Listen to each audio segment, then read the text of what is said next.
Over sized full sleeve ടീഷർട്ടിൽ updation കൊണ്ടുവന്നിട്ടുണ്ട്. ഒരു 5 കളറോളം നമ്മൾ അപ്ഡേറ്റ് ആക്കിയിട്ടുണ്ട്. അത്യാവശ്യം നല്ല ഐറ്റമാണ്, നല്ലൊരു ഫാബ്രിക്കാണ് നമ്മൾ കൊണ്ടുവന്നിരിക്കുന്നത്. അത്യാവശ്യം തിക്ക് ഫാബ്രിക്കിലാണ് ഐറ്റം കൊണ്ടുവന്നിരിക്കുന്നത്. ബാക്ക് പ്രിൻറ്റ് വരുന്ന ഐറ്റമാണ്. നമുക്ക് സൈസ് അവൈലബിൾ ആയിട്ടുള്ള SML ആണ് സൈസ് അവൈലബിൾ ആയിട്ടുള്ളത്. അത്യാവശ്യം നമുക്കിപ്പോൾ ട്രിപ്പിൻ്റെ സമയമില്ല, അതിനൊക്കെ ഇട്ടുകൊണ്ട് പോകാൻ പറ്റിയ കിടിലൻ സാധനമാണ്. അത്യാവശ്യം തണുപ്പൊന്നും പിടിക്കാത്ത കണക്കത്തെ ഐറ്റമാണ് നമ്മൾ കൊണ്ടുവന്നിരിക്കുന്നത്. ഐറ്റം നോക്കിയാൽ ഒരു ലൈറ്റ് യെല്ലോ ഷെയ്ഡ്, ഞാൻ വേറെ ചെയ്തിരിക്കുന്നത് സെയിം കളർ. അടുത്തൊരു ലൈറ്റ് ഗ്രീൻ, അടുത്തൊരു ഡാർക്ക് മെറൂൺ ഷെയ്ഡ്, ഇത് റോയൽ ബ്ലൂ,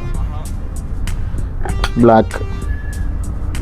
അപ്പോൾ ഇത് നമുക്ക് ഓൺലൈനായിട്ടും ഓഫ്ലൈനായിട്ടും നമുക്ക് അവൈലബിൾ ആണ്. ഓൺലൈനായിട്ട് പർച്ചേസ് ചെയ്യേണ്ടവർ ഇതിൻ്റെ സ്ക്രീൻഷോട്ട് എടുത്ത് താഴെ കാണുന്ന വാട്സാപ്പ് നമ്പർ ജസ്റ്റ് ഒന്ന് മെസ്സേജ് ആക്കിയാൽ മതി. ഡയറക്റ്റ് നമ്മുടെ ഷോപ്പിൽ വന്ന് പർച്ചേസ് ചെയ്യേണ്ടവർക്ക് ഡയറക്റ്റ് നമ്മുടെ ഷോപ്പിൽ വന്നാൽ മതി. നമ്മുടെ ഷോപ്പിൻ്റെ ലൊക്കേഷൻ വരുന്ന ആലപ്പുഴ വലിയചൂട് ജംഗ്ഷൻ. അപ്പോൾ ഒരുപാട് പേര് വീണ്ടും ചോദിക്കുന്നുണ്ട് ഓർഡർ ചെയ്യേണ്ടത് എങ്ങനെയാണെന്ന്. അപ്പോൾ ഓർഡർ ചെയ്യേണ്ട ഒന്നുമില്ല, ജസ്റ്റ് നിങ്ങൾ ഇതിൻ്റെ സ്ക്രീൻഷോട്ട് എടുക്കുക, നമ്മുടെ താഴെ കാണുന്ന വാട്സാപ്പ് നമ്പർ ഒന്ന് മെസ്സേജ് ആക്കുക. ബാക്കി കാര്യങ്ങളൊക്കെ നമ്മൾ ഡീലാക്കിക്കോളാം. നമ്മുടെ ഷോപ്പിൻ്റെ ലൊക്കേഷൻ വരുന്ന ആലപ്പുഴ വലിയചൂട് ജംഗ്ഷൻ.